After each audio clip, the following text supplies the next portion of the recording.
Hello and welcome to a new retrospective where today I'll be covering the Commodore 64 conversion of Bad Dudes vs Dragon Ninja, which is a conversion of a Data East arcade that came out back in the late 80s. Before I get properly started, one thing I'm going to mention is that from Trolley Wally that I covered last time, I showed one of Vinny's crazy hacks, and it was sort of discussing afterwards that even though I've known Vinny for over 20 years, I've been completely mispronouncing his surname. Because it's like the first time I sort of mentioned there's been like an audio recording of me talking about Vinny and his stuff, and his surname actually isn't Manofi. I found out that it's actually Mainolfi, and that's the correct way you meant to pronounce it. So I apologise, buddy. I'm a terrible friend, and I'll keep practicing. I'll try and get it right in the future. I guess the main thing is that I didn't get it as badly wrong as Philip Schofield, who used to pronounce it, I think it was Vinny Manifold, when Vinny once rang into Live and Kicking many years ago. So yeah, anyway, so Dragon Ninja was a game that originally I didn't play it on the 64 to start with. This was a game that I originally played in the arcade, and this arcade was originally discovered by myself in a laundrette of all places back in a little village called Elsham. So this is another story related to when I went over my sister's house and used to stay for a couple of days, and this laundrette was my brother-in-law's brother's laundrette, and I think we just sort of went over there to visit him or say hello, or my sister's washing machine broke down, I can't remember, but anyway I got dragged along, and I remember going through the front entrance, and straight away, right on the right hand side as you went through the door by the sort of glass window, I remember seeing this large arcade machine, and it had what seemed like a massive, huge, big screen with these massive characters filling up most of the screen and beating 7 barrels of shit out of each other. So this large kind of guy in white trousers beating the crap out of these ninja characters, and there was all these like screaming and punching sounds, and it was just sort of the perfect conditions for a game for like a 9 or 10-year-old at the time to be really excited about, especially in like the era of watching sort of all these kung fu films like Karate Kid and that kind of thing. So I was completely drawn in, and I was desperate to play this game, and begged my sister for 10-20p to have a go at it, or whatever it was at the time. And what I'm going to show you now is the arcade game that we originally played. So it's going to be covering it on MAME.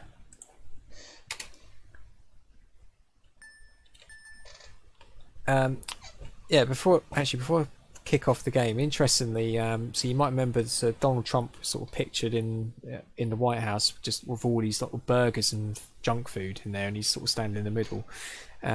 You might have seen some of the meme pictures, retro meme pictures, where there's comparing that to the end sequence from this very game, where when you complete it, so you want to turn off the headphones if you don't want any spoilers, there's kind of the picture of the president sort of offering to go and have a burger with you, and that's kind of been sort of compared to the Donald Trump scene. But that's not the reason why I picked this game today. I'm not trying to be topical or anything like that. It's purely based on this is something that popped into my head that I thought I'd like to cover and talk about.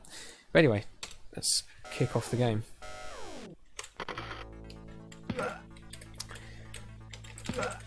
So it's a nice and easy game to control. It's 2 buttons for your jump and attack. Different combinations of those buttons will give you different attack moves that you can do. You can jump around and do a little flying kick. And there's lots of these annoying sort of ninja enemies to kick the crap out of. Some of them drop those spikes that you have to sort of get out of the way of, or kick or jump over. You can pick up weapons such as knives, and there's a nunchuck weapon as well, which is probably my favourite. And some nice little cool effects like this truck that goes past where all the ninjas jump off. There you go, we've got my favourite nunchucks. The reason I like these is because they have a bit of a longer reach.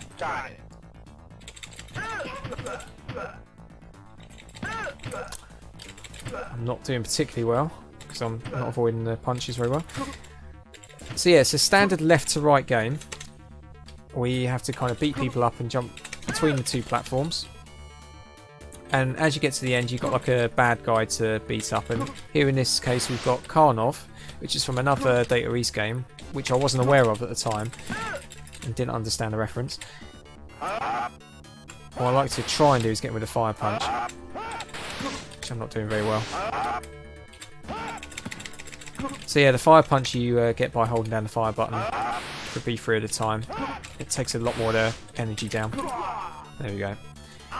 But coming up is probably the thing that really sold the game to me. It was just how sort of mind-blowing this level looked back in the day.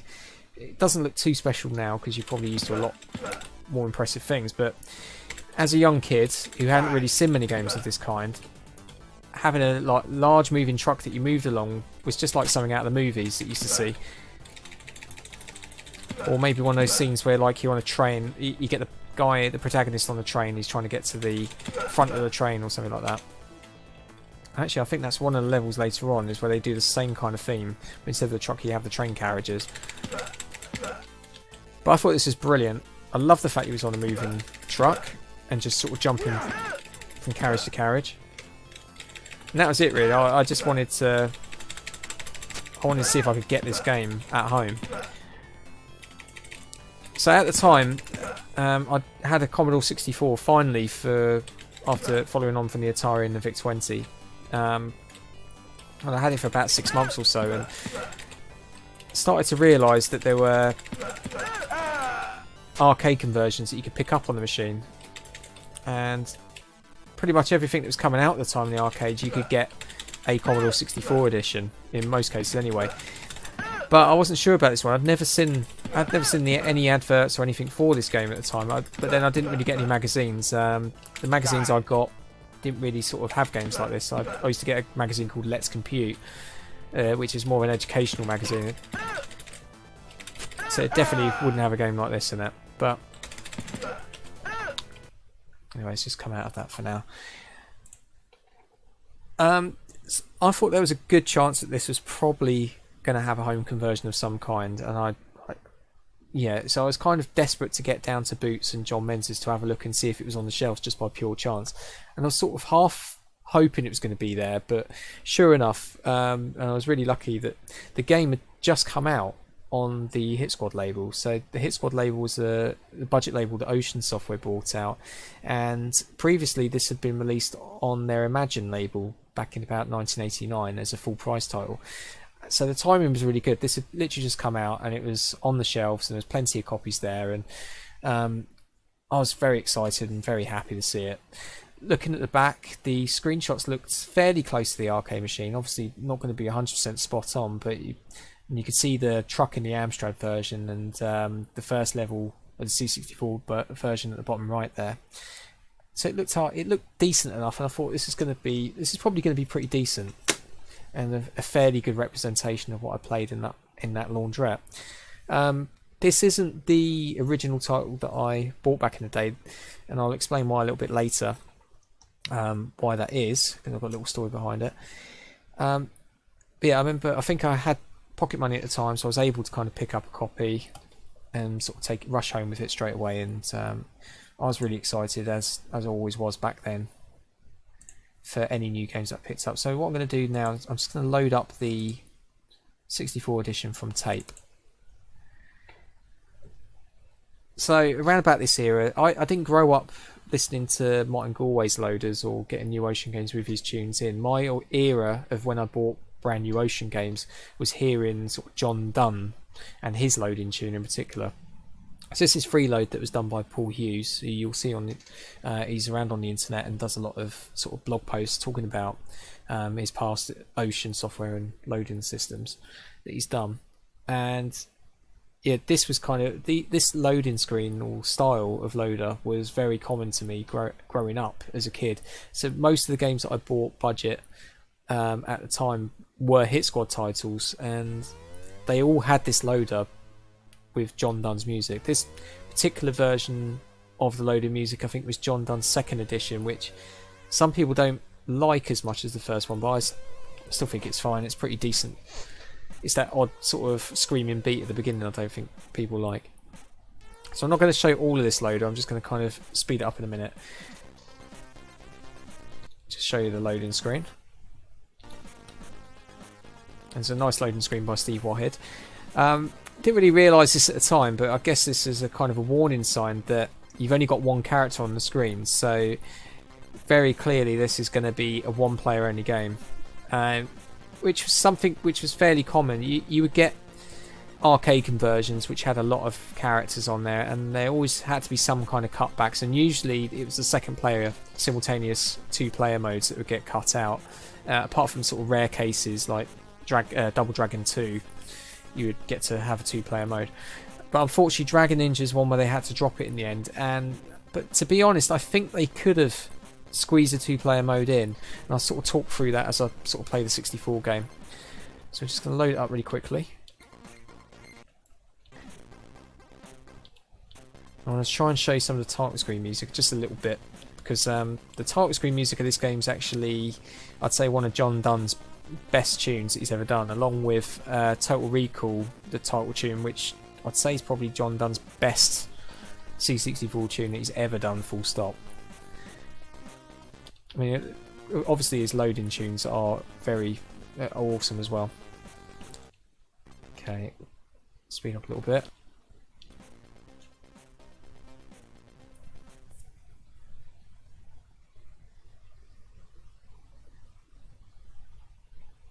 I mean, that loader just takes me back to being a kid every single time.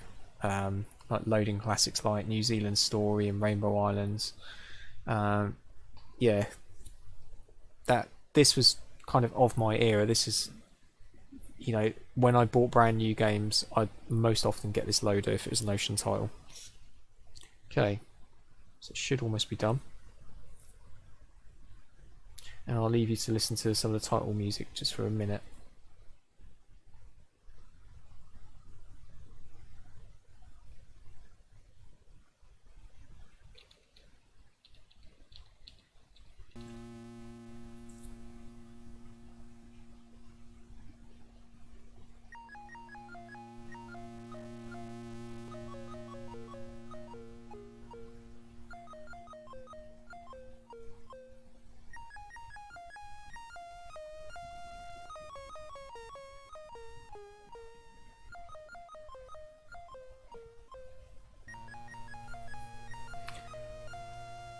Okay, right, I'm going to kick into it.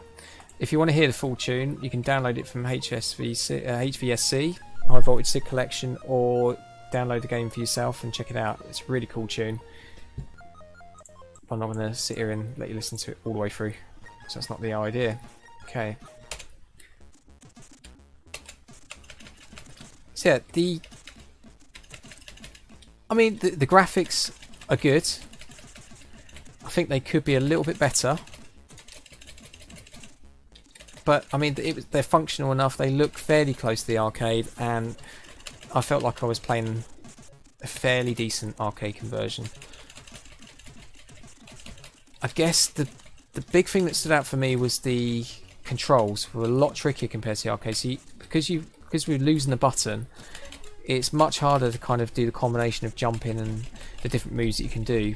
There are a restricted amount of moves compared to the arcade as well, so some things have been cut out from what I can see. You've still got the fire punch though, which is quite cool. And most of the weapons are still there. You can pick up a knife.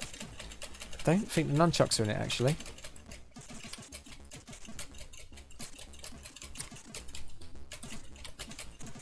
It just feels a little bit clunky. There's a lot of glitches as well, so you can see that character's stuck at the top there. And there's quite a few sprite glitches as well. And one of the big reasons for the sprite glitches, I think, is because of the high-res overlay. There's quite a lot going on, a lot of sprites per line.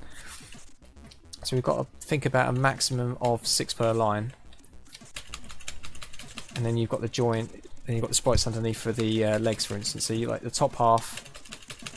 You've got the standard res colour, and then you've got the high res overlay, so it's about 6 in total. But I think occasionally there's moments where it kind of might go over the 8 slightly, I'm not sure, but there's like the multicolour sprites will distort and sort of stretch outside of the high res overlay, so it looks pretty nasty. You can see that knife, the knife that you pick up is glitching quite bad as well when you move around. It's quite hard to pick up.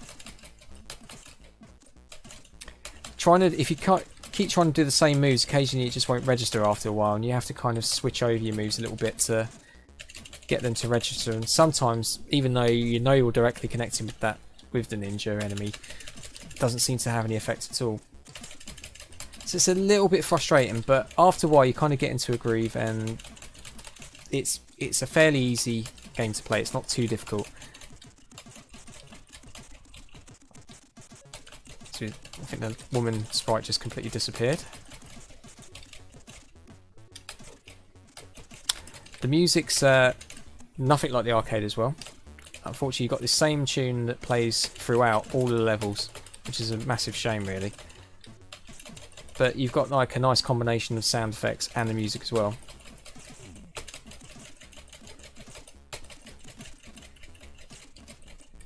They're quite meaty sound effects. I think the Karnov guy looks pretty decent.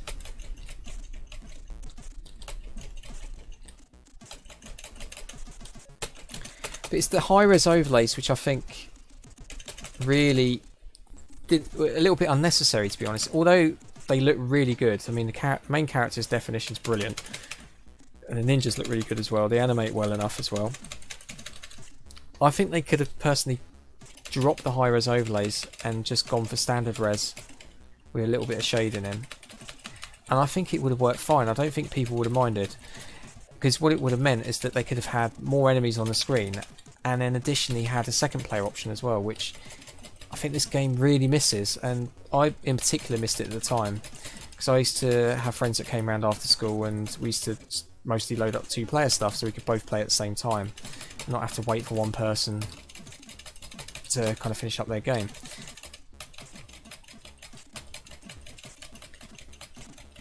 But I don't know, it feels like it was possibly a little bit rushed.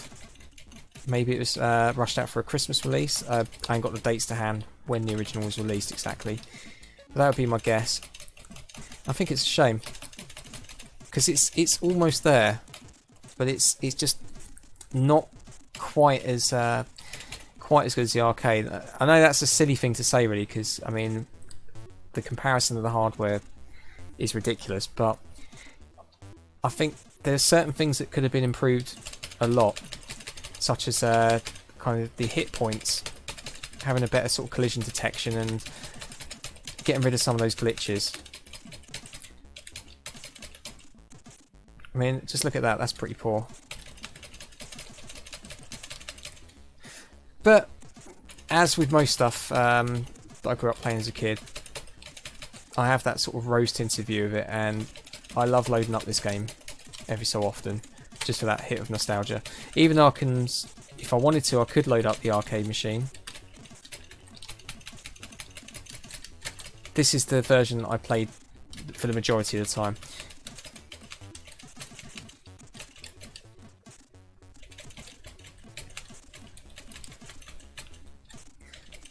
Okay.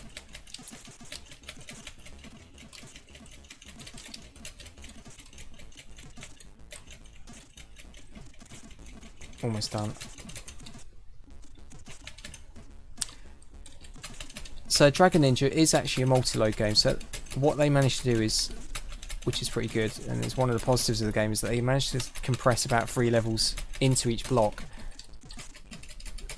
which is pretty good. One of the things that I noticed about the game as I started playing through on the 64 version, it's an issue with the arcade version as well, probably, is that there's not a huge amount of variety. It's the same sort of pattern, the ninjas just jumping up at you and kicking you and getting you stuck in a rut, throwing the stars. I don't think we have characters who throw stars yet. I think we've only got the ones who throw the spikes.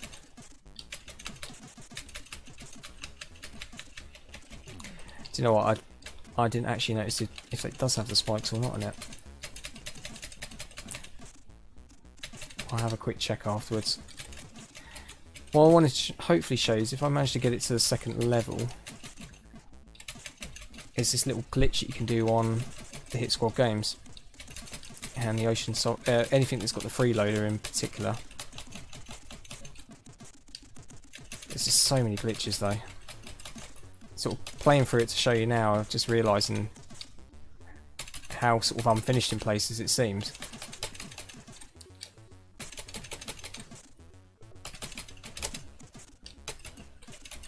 So there's no nunchucks in this. Not seen any nunchucks in the game at all, so it's just the knife weapon. I guess the nunchucks might have been harder because the knife is only a small little sprite, so they probably just about managed to get one sprite for his arm and the knife combined. The nunchucks probably would have required another sprite, which they probably couldn't quite get crammed in.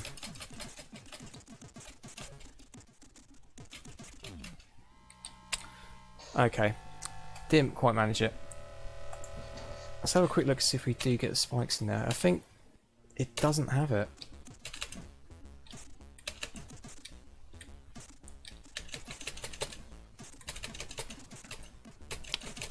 No, I don't think there is. So actually all you have, because you haven't got any nunchucks being thrown at you, and you haven't got the spikes being thrown, you have to avoid off the ground. All you're really doing on every level is just beating up the ninjas that are coming at you, and the girls that come at you as well. That's it. So it does get extremely repetitive.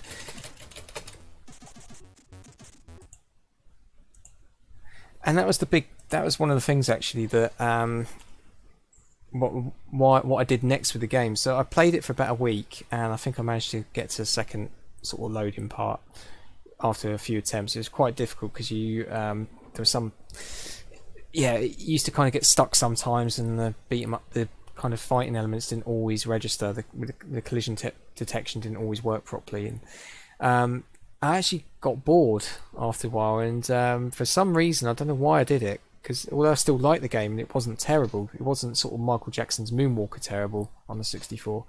I'll tell you about that afterwards actually. So Dragon Ninja, I just decided, oh, I'm going to take it back to Boots and swap it for another game. And I can't remember what I swapped it for. I took it down and just said it didn't load, and I swapped it. Had the receipt still on me, and I don't know why I did it, because I still really like the game, and I think the game I swapped it for was absolutely terrible. It might have even been Michael Jackson's Moonwalker, funny enough, that I swapped it for, and that game was absolute dog shit. It was a terrible sort of top-down maze game, and I was expecting it to be like the Mega Drive edition, where you sort of ran around sort of with your magic shoes, jumping on pianos and stuff like that, and it was nothing like it at all. And I remember taking that back to Boots, and this time I think they kept saying, they just kept giving me a replacement copy, an exact copy that they had, and I thought, oh shit, and I'd have to take that back and then bring it back down to Boots the next day and say that didn't work. And they did this about 4 times, and they were getting quite sceptical, and in the end they finally sort of let me replace it with a different game. Just thinking though, actually, so I think actually what I did originally, yeah, so Dragon Ninja I took back and got replaced for a different game. I don't think it was Moonwalker actually. I think I bought Moonwalker on another instance, but when I finally got them to let me replace it for another game, that's when I actually got Dragon Ninja again, and eventually got the game back. It's completely bizarre, and I don't understand why I did it. I was just some really fussy pain in the arse kid back then, but there you go. One interesting sort of thing to note is that you can have a look at my website. So if you go to fgasking.wordpress.com, there's unlocking game preview secrets, where I look at sort of previews, and Dragon Ninja had a preview released on Ace magazine where it shows completely different sprites compared to the final game, and a different score panel which is at the top of the screen. There's not much different apart from that really, but they're the same sort of screenshots that you sort of see on the back of the inlay, which I've just noticed tonight. So you can see that the score panel is at the top of the screen compared to the, which you can see on the Ace preview here. So yeah, so very fond memories of playing Dragon Ninja. I'd say mostly rose tinted fond memories as well. I have better fond memories of playing the arcade machine, which was a far better game in comparison. But looking back at it, it's not a terrible conversion. There are far worse conversions out there, ones that have been, I just think this one's been a little bit rushed, and there's some design decisions which maybe didn't go in its favour really, and I think in particular the high-res overlay aspect of it I think should have been dropped, and they would have had a lot more, many more sprites to kind of work with and squeeze in a 2-player mode, which I think it desperately needs. It would have been a fantastic game had it managed to squeeze that in and got the sort of collision detection really finely tuned. Maybe even some more John Donne tunes as well, just to kind of ones that are close to the actual arcade machine would have been really good as well. But for what it is, it's alright. It's not terrible. It's not the worst game in the world, and if you haven't played it, check it out and see what you think for yourself. But that's it for another retrospective, and I hope you've enjoyed it and not been too bored. And I'll see you next time.